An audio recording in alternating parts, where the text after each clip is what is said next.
গর্ভ অবস্থায় বাচ্চার নড়াচড়া এই বিষয়টি নিয়ে আজকে আপনাদেরকে আমি কিছু মূল্যবান তথ্য জানাতে চাই। একজন মা যখন গর্ভবতী হন তিনি কিন্তু অধীর আগ্রহে অপেক্ষা করেন যে তার সন্তানের এই যে নড়াচড়ার ব্যাপারটি সেটি তিনি কিভাবে বুঝতে পারবেন। তো দেখা যায় যে এটাও ভ্যারি করে। প্রথম যে মা গর্ভবতী হয়েছেন তার ক্ষেত্রে দেখা যায় যে একটু দেরিতে তিনি সন্তানের নড়াচড়াটা বুঝতে পারেন।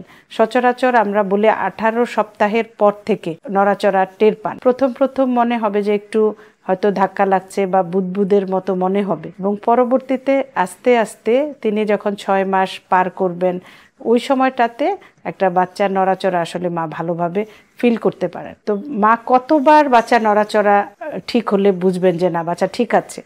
আমরা যেটা বলি যে 24 ঘন্টায় বাচ্চা যদি মিনিমাম 10 থেকে 12 বার নড়াচড়া করে তাহলে সেটাই কিন্তু ঠিক আছে। এছাড়া মা যতবার খাবার খাবেন তারপরেই কিন্তু বাচ্চা 8 থেকে 10 বার নড়ে। তো ওটা সেইভাবেও তিনি ক্যালকুলেট করতে পারেন। অনেক সময় দেখা যায় যে বাচ্চা নড়াচড়া কম করছে, তো সেই ক্ষেত্রে আসলে করণীয় কী? সেই ক্ষেত্রে আমরা বলি যে অনেক সময় দেখা যায় মা হয়তো দীর্ঘ সময় খাচ্ছেন না বা মা রোজা রেখেছেন, তাহলে যদি নড়াচড়া কম হয় মাকে প্রচুর পরিমাণে খাবার খেতে হবে। বিশেষ করে সুগার কন্টেনিং খাবারগুলো খেলে কিন্তু বাচ্চার নড়াচড়া ভালো বোঝা যায়।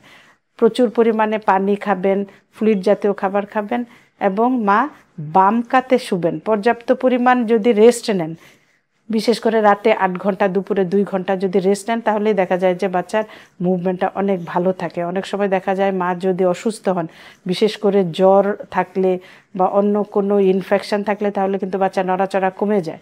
তো এই সমস্ত ক্ষেত্রে মা কিন্তু অবশ্যই ডাক্তারের শরণাপন্ন হয়ে তার বাচ্চা কেন নড়ছে না সেগুলো কিন্তু অবশ্যই সেটা বের করতে হবে।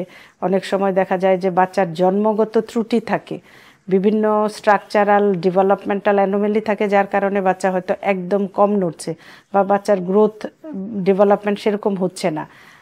তার যেই পরিমাণ প্রেগনেন্সি হয়েছে সেই বাচ্চার ওজন হয়তো তার চেয়ে অনেক বেশি কম। এই সমস্ত ক্ষেত্রেও মা কিন্তু কম নড়াচড়া টের পাবেন। তবে এই সমস্ত ক্ষেত্রে অবশ্যই ডাক্তারের শরণাপন্ন হয়ে আমরা কিছু আলট্রাসনোগ্রাম করি, সেগুলোতে আমরা দেখি যে বাচ্চার নড়াচড়াটা আসলে কম হওয়ার কোনো কারণ আছে কিনা, এবং সে অনুযায়ী যদি আমরা চিকিৎসা করে নেই তাহলে কিন্তু এই জিনিসগুলোকে আমাদের ওভারকাম করা সম্ভব।